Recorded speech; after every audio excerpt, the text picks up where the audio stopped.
อ๋อได้ปลาหลายตัวอยู่เด้อวันนี้ปลายิงเด้อนี่ปลาบูก็แบบนี้เด้อปลาบูนี่ก็ปลาจ้าปลาอันนี้ปลาคออันนี้กบอันนี้ปลาลาดนี่ปลาห้าก้อยอันนี้ปลาเป้าโอ้มีตัวใหญ่อยู่เด้อเดี๋ยวเห็นบ่โอ้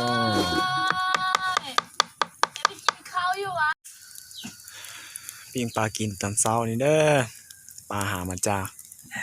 รักษาห้าให้มันเลี้ยง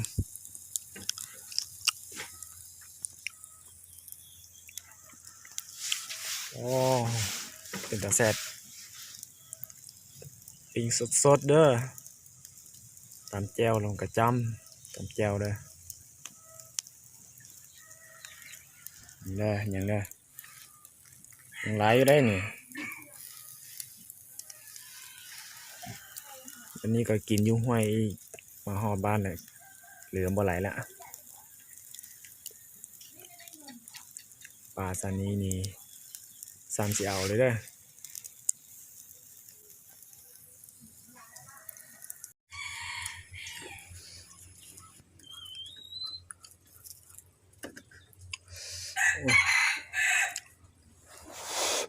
โอ้ร้อนฮอนไหลโอ้ยรสชาติปลาใหม่ๆเด้อแซ่บแซ่บ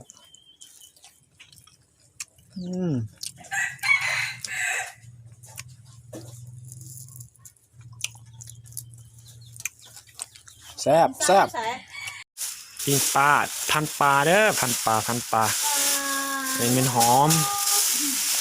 ข้าวปุ้นหิ้งกับมะนาวมะพริกน้ำตาลเกลือแล้วก็ปลาเอาไปยังนี่ปลานิ่นโอ้ไง3 โตเดี๋ยวสิพันปลาตอนแรงนี้เด้อ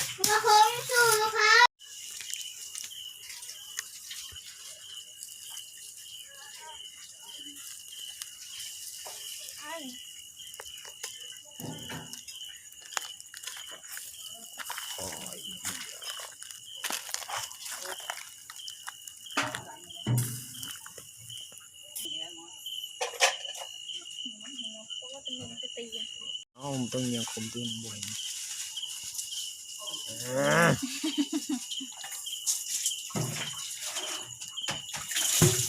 เขาเอื้มว่าน้ำพริก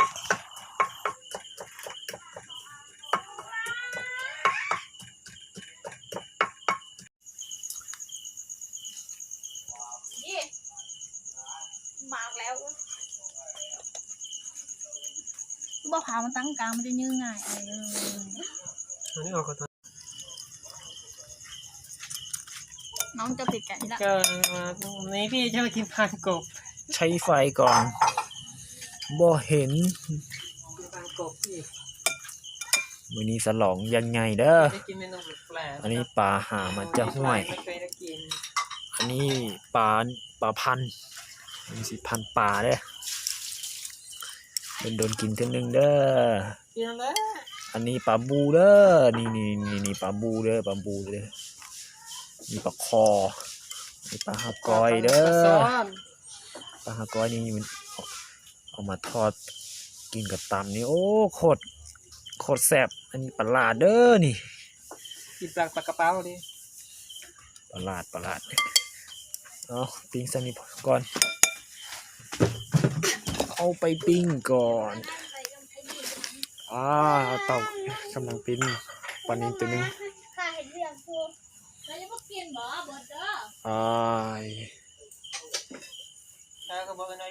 ปลาเด้อพันปลาถ้าเขากินคำแหละกินโซเลยปลาเธอ บอเป็นเอาเป็นใบของเด็ดมันนี่ โอ้ยมือเดียวพันเนี่ย พันเลยก็ เอาบวงบ่ จะ มี มาให้ผ่านอย่างต้องแซ่ไป บวงจีนบ่มี มาผ่านอย่างแซ่ลงไป อ่า ใบนี่มันที่ยาวกินบ่ได้หมดเดี๋ยวอยากฟังเห็นนั่นเขาปูนจะกับบ่ใส่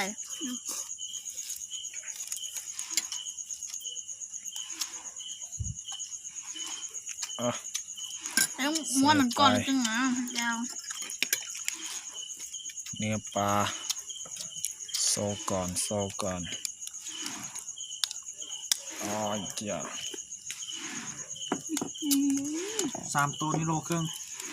โลครึ่ง ขอแจ้วเอามาใกล้ๆจึงรู้อ่ะ โลนึง25นะ ตัวนี้ปลาวิวตายแล้วก็จะไข่โลซาว อันนี้โคตรแพงเนื้อปลานิลขายทีได้เงินเยอะ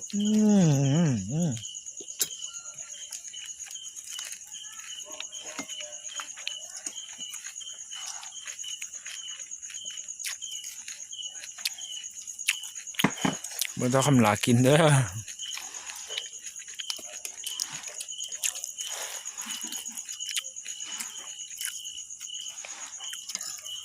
ปลาโตเ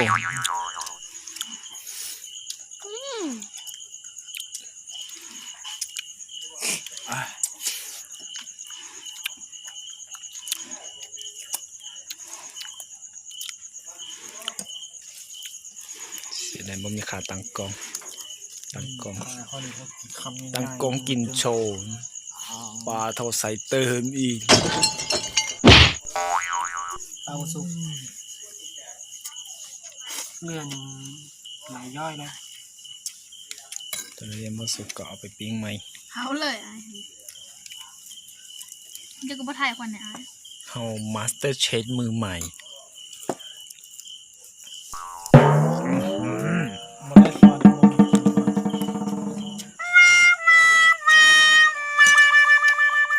สร้างคุณได้จริงพอใจแล้ว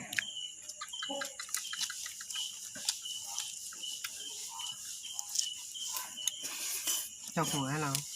ไอ้มันก็มาถ่ายคลิปเดี๋ยวนี้นะเฟซไม่มา ไปจะได้เอาสิลง YouTube อืม ให้ในหน้าเสาเห็น คุณประธานอยู่ที่ไหนอยู่ที่ไหนลากิน เป็นแวนไทยแล้วหลังซัมบี้ดีกว่ากินดี นี่จะมีเหลือก็ไม่ได้เอา ถ้าสาวเราเบิ่งเลยเฉพาะอันนั้นนะหรอ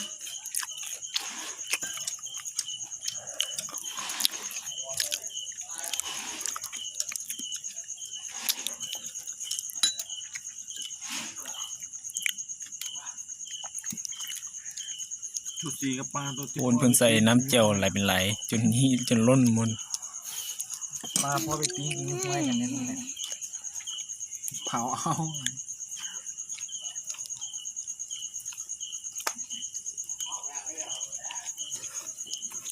สองไงคอยกับมิเตอร์ท่าเวลา หาเวลาให้มันผ่านถ้าผ่านแล้วเราก็ ยอดวิวได้ละ เดี๋ยวแล้ว ผู้ติดตามมันครบแล้วนะครับ เดี๋ยวได้เวลาป่ะ แม่ รอไปจักตี ไอ้เหี้ย